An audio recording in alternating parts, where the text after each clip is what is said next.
So this would be the ninth lecture of international relations regarding national power and its element. Physics में हमने पढ़ा होगा कि power is ability to influence, कि power एक सलाहियत होती है किसी भी चीज़ का इन्फ्लुएंस करने के लिए। सो नेशनल पावर भी इसी तरीके से है कि वो किसी नेशन की ability to influence other state. So modern concept में आप कहेंगे कि influence not just state but also non state actors.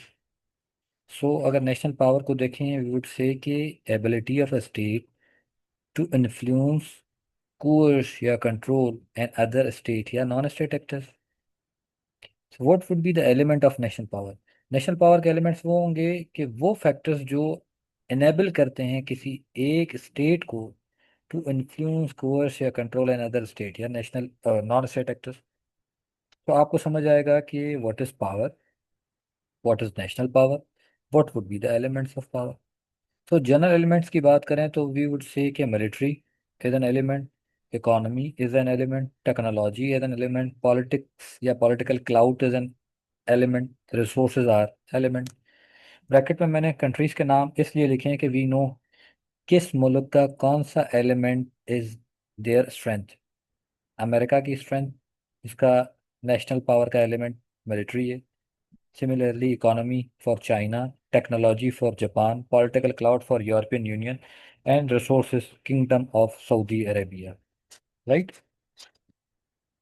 तो फिर जी रियलिस्ट और जो लिबरलिस्ट हैं उनका पावर को वो किस तरह से देखते हैं, हाउ दे सी पावर। एक कॉन्सेप्ट आ जाता है जी हार्ड पावर का, दूसरा कॉन्सेप्ट आ जाता है सॉफ्ट पावर का। हार्ड पावर इज समथिंग कि जो टेंजिबल हो, टच किया जा सके। सॉफ्ट पावर इज इंटेंजिबल, जिसे टच ना किया जा सके। फिर ये कुछ फैक्टर्स आ गए जिसकी बेस पे हम रियलिस्ट का व्यू पॉइंट भी देखेंगे, लिबरलिस्ट का व्यू पॉइंट भी देखेंगे। सो ये आ गए हार्ड पावर वाले एंड ये आ गए आपके सॉफ्ट पावर वाले। रियलिस्ट हार्ड पावर की बात करते हैं, टेंजिबल जिसे वो टच कर सकें। मिलिट्री स्ट्रेंथ की बात करते हैं और वो कहते हैं जंग होनी चाहिए। Hard power something that should exist, coercion means by forceful, ठीक है। कॉन्फ्लिक्ट होने चाहिए, लड़ाई होगी तो ही पता लगेगा। वो डिप्लोमेटिक टूल्स स्टिक्स की बात करते हैं, मतलब पॉलिटिक्स के अंदर या डिप्लोमेसी के अंदर एक होता है स्टिक्स एंड एक होता है carrots. Carrots means attraction, sticks means जोर पे, ताकत के जोर पे, राइट, जिसमें मिलिट्री का इन्फ्लुएंस ज़्यादा हो। फिर ये किस नेचर ऑफ पॉलिटिक्स की बात करते हैं रियलिस्ट, वो कहते हैं जी zero sum game.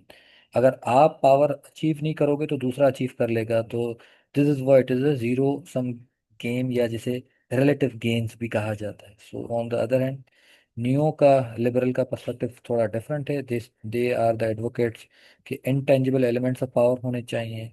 Economy, decisive capability, trade और अट्रैक्शन से ये चीज़ें सारी ठीक की जाती हैं। कॉपरेशन उनका गोल होता है।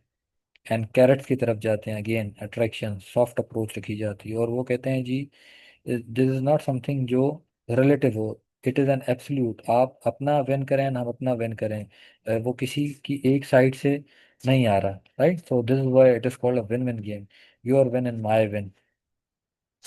बट जीरो समय होता है your win is my loss, right. तो एलिमेंट ऑफ नेशनल पावर, ऊपर टेंजिबल और इनटेंजिबल देखा, तो व्हाट आर टेंजिबल और टेंजिबल, सिंपल जिसे टच किया जा सके, काउंट किया जा सके। इनटेंजिबल वो जो देखा ना जा सके और इसे टच ना किया जा सके। This is the difference between tangible और इनटेंजिबल। साइज ऑफ इकोनॉमी आपकी ऑब्वियस, क्या साइज इकोनॉमी की, कितने ट्रिलियन डॉलर की है, that exist in monetary form. Military आपकी एग्जिस्ट करती है, पॉपुलेशन आपकी एग्जिस्ट करती है, टेरिटरी आपकी एग्जिस्ट करती है, रिसोर्सेज आपके एग्जिस्ट करते हैं, so is the geographical position of the technology. Intangible वो चीज़ें होती हैं जो आपको दिखाई ना दें लेकिन हों सोसाइटी के अंदर, लाइक योर आइडियोलॉजी, एब्स्ट्रैक्ट जिसे कहते हैं ना, एब्स्ट्रैक्ट चीज़ें, पॉलिटिकल कल्चर, आपकी लीडरशिप या quality of diplomacy, efficiency, educational level, national moral and solidarity, right. तो ये चीज़ें हैं जो टेंजिबल और इनटेंजिबल हैं। अब ये होता है कि बात की जाती है कि आपके नेशनल पावर की इफेक्टिवनेस का कैसे पता लगे। तो एक फंजिबिलिटी का कॉन्सेप्ट होता है। फंजिबिलिटी इज समथिंग इंटर कन्वर्टिबिलिटी। अगर किसी कंट्री के पास इकोनॉमिक स्ट्रेंथ ज़्यादा है तो वो क्या करेगा, कहीं से मिलिट्री के जो आर्सनल्स हैं या आर्म्स या एमिनेशन वो खरीद सकता है। तो गुड द इकोनॉमी, तो वो मिलिट्री को परचेस कर सकता है, कैपिटलीज परचेस। तो this is what inter convertibility, कि आप इजीली एक्सचेंजेबल वो चीज़ है या नहीं। The more easily exchangeable, the more effectiveness of a national power. Educational level जो है वो एक्सचेंजेबल है या नहीं किसी चीज़ से, वो आप देखेंगे। The higher the education level, आप उस इकोनॉमी भी अच्छी अचीव कर सकते हो, मिलिट्री भी अच्छी बना सकते हो, पॉपुलेशन को अच्छे से यूटिलाइज कर सकते हो, राइट। रिसोर्सेज को अच्छे तरीके से आप एक्सट्रैक्ट कर सकते हो, राइट। टेक्नोलॉजी को आप हासिल कर सकते हो। This is what fungibility. Lower fungibility होगी तो फिर लोअर इफेक्टिवनेस होगी। तो this is the concept of fungibility या इफेक्टिवनेस ऑफ नेशनल पावर।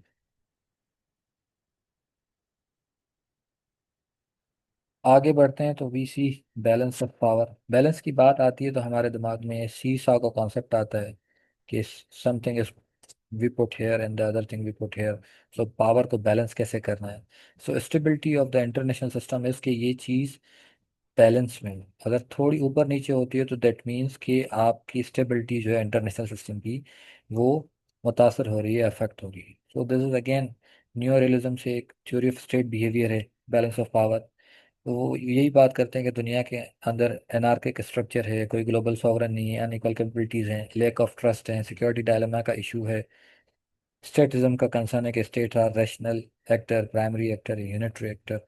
तो वो कहते हैं वो क्या चीज़ें हैं जो जो लाजमी हैं इस पावर को बैलेंस करने के लिए।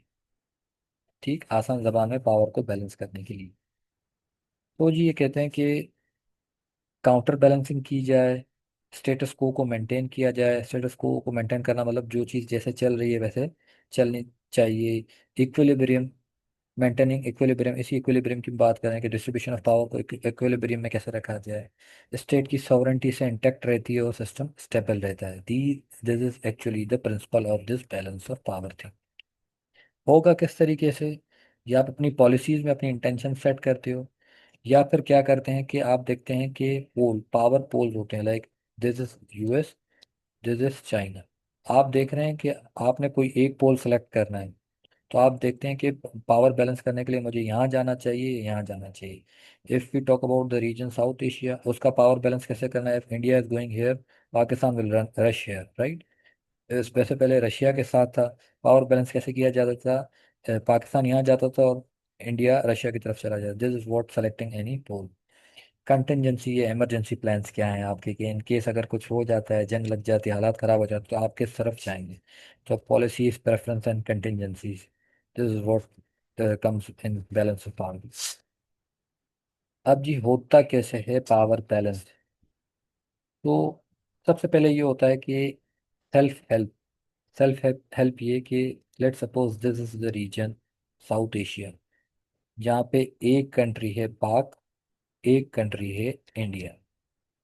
If India is increasing its power, अगर इंडिया अपना पावर इंक्रीज करता है तो सिस्टम की स्टेबिलिटी इफेक्ट होती है। तो पाकिस्तान को क्या करना पड़ेगा, सेल्फ हेल्प, अपना पावर साइकिल इंप्रूव करेगा कि वो किसी तरीके से स्टेबल हो, कि साउथ एशिया रीजन की जो स्टेबिलिटी है, बैलेंस पावर, वो मेंटेन रहे।